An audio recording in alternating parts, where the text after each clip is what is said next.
Ayan, sa ngayon guys, maglipat naman tayo ng rambutan. So ito yung iba nating rambutan, oh.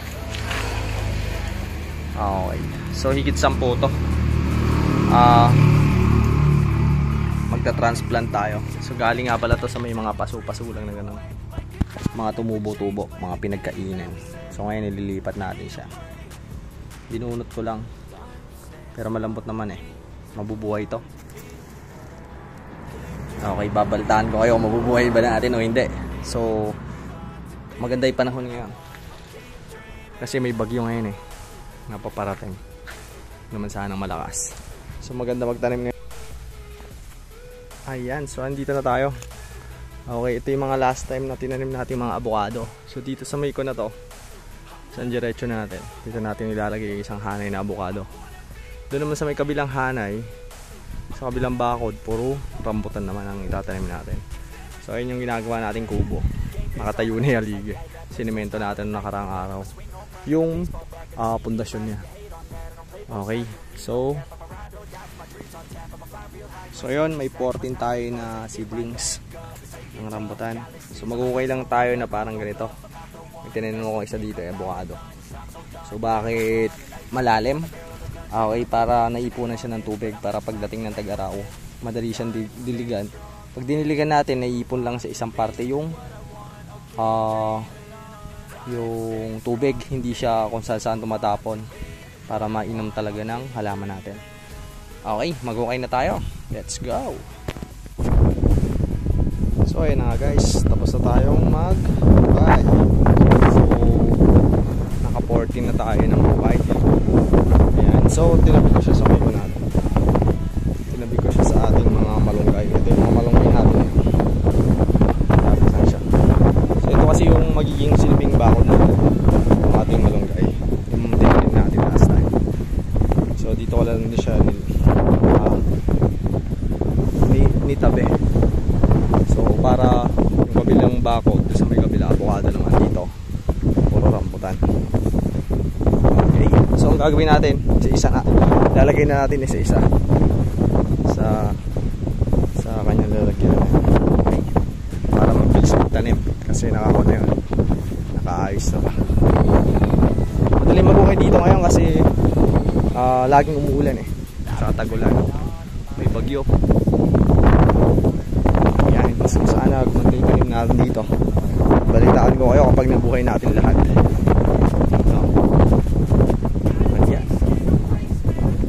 So ito yung ginagawa nating kubo. Hindi na tayo magtatayo ng kubuhan. Hindi ko pa lang siya natatapos. Okay, kukunin ko lang doon. So ito nung last time sinemento natin, matigas na siya. So pwede na siya ulit trabahuhin. Ayan, so doon natin kukunin. Wait lang.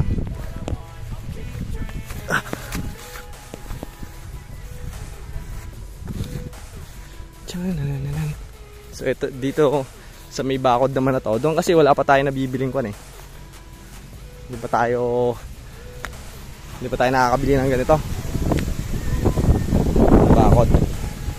So dito puro avocado naman. Doon sa kabila rambutan. Okay, so ngayon ikad-kad na natin to, ating mga rambutan. Let's go. So nilagay ko siya sa timba para madaling bitbitin. Tapos gagawin natin, kakad-kad natin muna, ilalagay natin ng ganyan. So mamaya itatanim na natin. Okay, dito tayo sa kabila.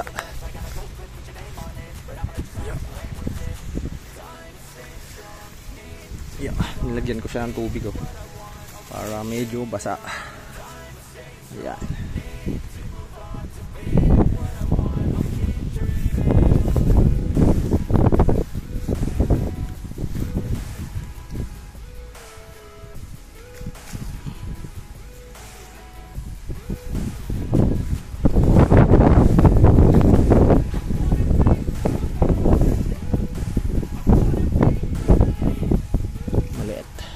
Dito yung maliit.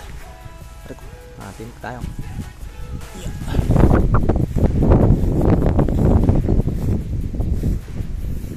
Okay, may bato. Kalinang hinuhukay natin. Ilagay natin dito yung malaki na. Ito si boss, para makabulas siya ng forma.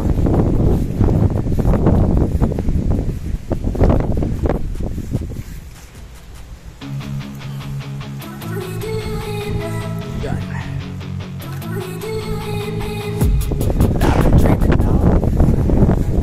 Lakas ng hangin dito.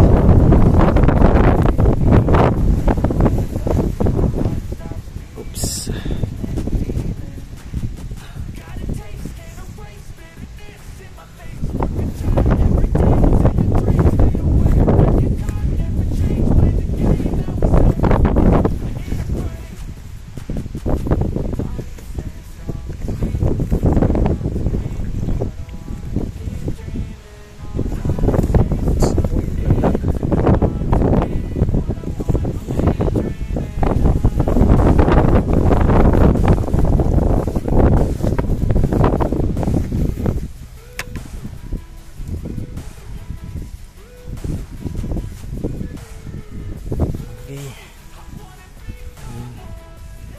So itong ating nilaglag ata isa. Walang kuha natin. Yan. Oops, pa yung ating pare. Yan. Sorry, maliit muna. Yung pinakamaliit ang ilagay natin dito. Hawakan na nga lang natin para ano ba ito? Dumi. Para mabilis tayo. Oops. Yan. Sunod to. Ayan.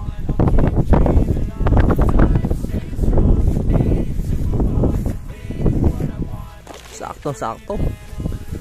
Hindi ko binilang to. Sakto ah. Sobra lang isa. Yung butas natin. Yeah. And last one.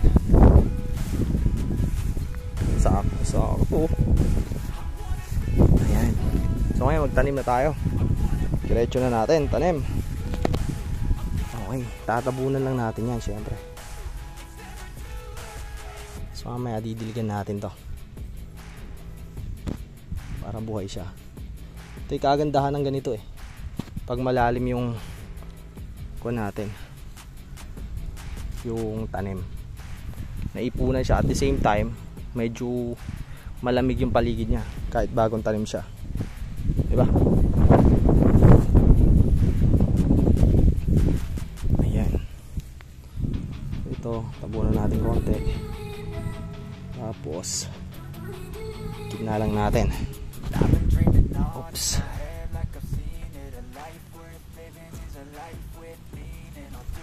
Ang dami dito makahiya kaya masakit sa paa.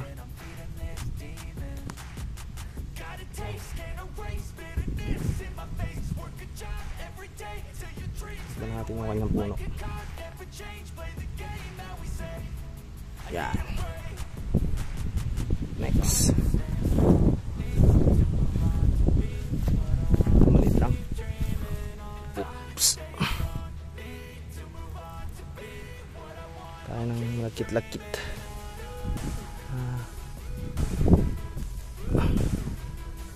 Ito maliit pa lang. Mabubuhay yan kahit maliit yan.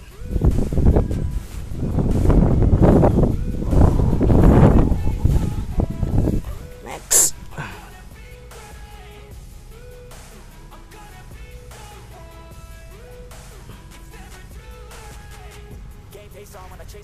Ayun.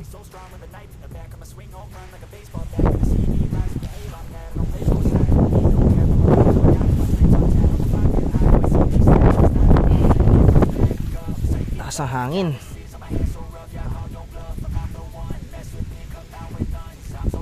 Natin ng lupa. Oops.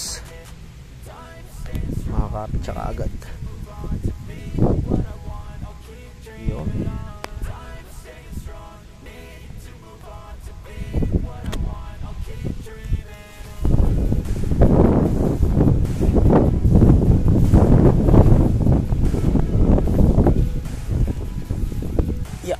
Tanggal natin siya sa plastic.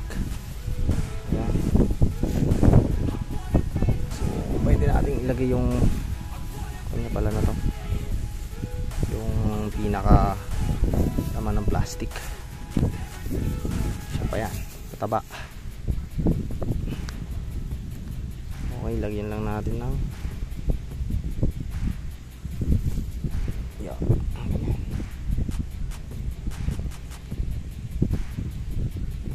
ito yung mga galing sa mali pala yung nabibidyohan natin. Ayan, ito yung galing sa bahay na kabila sa kabilang bahay.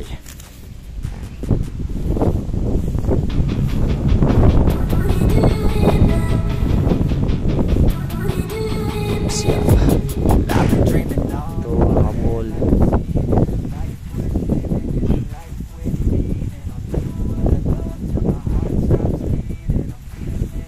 So ganun lang hanggang sa dulo.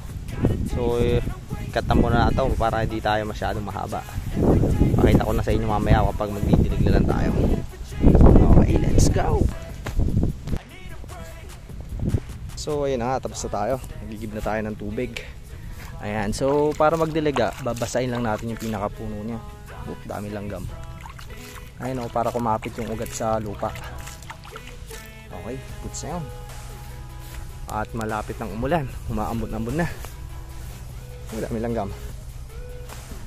Yeah. So ang purpose naman ng pagdidilig natin ay para siyempre kumapit yung ugat sa lupa at hindi ma-dehydrate yung ating katatanim na halaman. Kaya ako sa tinaon ngayon na magtanim kasi tag-ulan, at the same time may bagyo ngayon. Okay. Magandang panahon to para mag-transplant. Kumbaga hindi mahirapan yung ating halaman na mag-ugat na kumapit sa lupa. Kasi at the same time makulimlim, ayan, and mabasa ang lupa, malamig ang paligid, hindi siya mamatay. Ayan, medyo nalanta na siya pero sana bukas hindi siya malanta.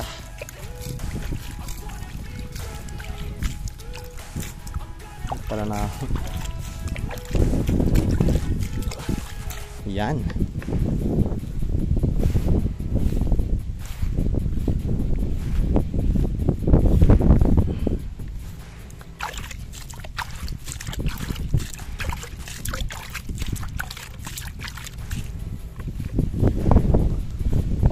Marami-rami ngayon na itanim natin.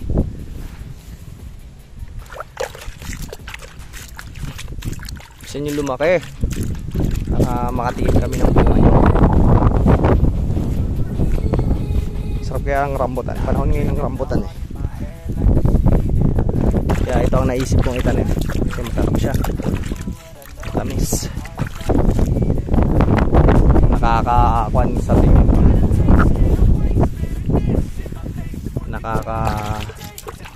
pag nakakita ka ng puno ng rambutan na puno ng bunga, nakakatakam. Nakakatakam, tapos nakakainganyo na pumitas. Pero wala ka namang puno, di ba? Ganda may puno tayo, sarili. Marami dito sa kapitbahay lang. So isalin na natin ito kanina. Yung tubig na pinagbabaran natin sa kalila. Makakulangan yung tubig natin.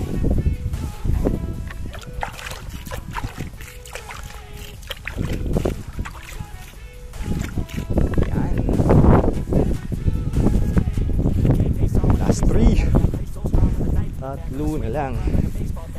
Tapos na tayo magtanim. Tapos ito magtatanim tayo ng kamote. Kamoting baging. Sa may pinagtaniman natin ng kangkong, singitan natin ng kamote para kamote na kangkong pa, diba? Doble kara. Mamili ka lang kung anong gusto mong ulam. Last one. Okay, last one na to. So pwede na natin tong ayan, buhos. Okay, so yun lang. I hope you learned something new. Okay, I just want to say thank you and God bless everyone. Okay, mahaba-haba pa itataniman natin, oh. Ganito. Okay, ito pa yung bakurin natin, oh. Kailangan natin bakuran. Wala pang sahod eh. Pag nagkasahod, maganda nga pala yung view dito sa taas. Ayan, oh. Nilibot ko na kayo dito sa amin. Ay, kaka-relax lang. Bye bye.